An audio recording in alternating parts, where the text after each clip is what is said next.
नारायण राणे यांनी उद्धव ठाकरे आणि शरद पवारांवर हल्लाबोल केलाय। आम्हाला शिवद्रोही म्हणणारे उद्धव ठाकरे कोण असा सवाल त्यांनी उपस्थित केला आहे।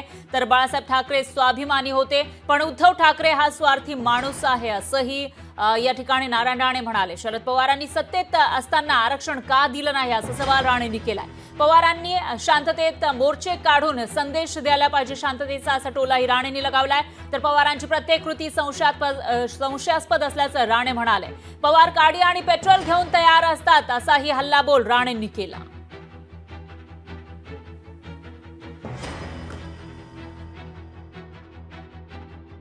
अरे या अगोदर पण पुण्यामध्ये शिवाजी महाराजांच्या पुतळ्यावर लोकांनी मोडतोडही केली होती। कुठे झोपला होतास काय तू देवा?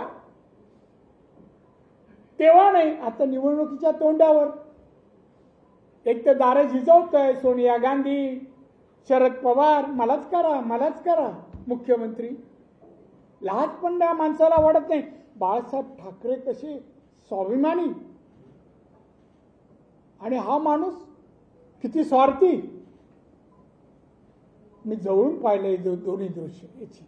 आता शरद पवार या वयातही महाराष्ट्र शांत सलोखा निर्माण व्हावा यासाठी प्रयत्नशील नाही। आजही लावणलावी करतायत।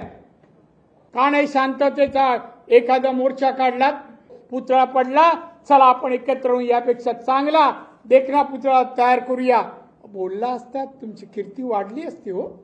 मराठ्यांच्या राजकारणात पण तुम्ही राजकारण खेळतायत।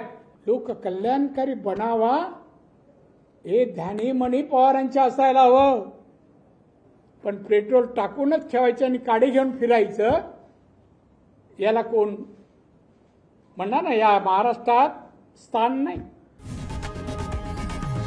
लोकशाही मराठी ऐका, पहा, जागरूक रहा।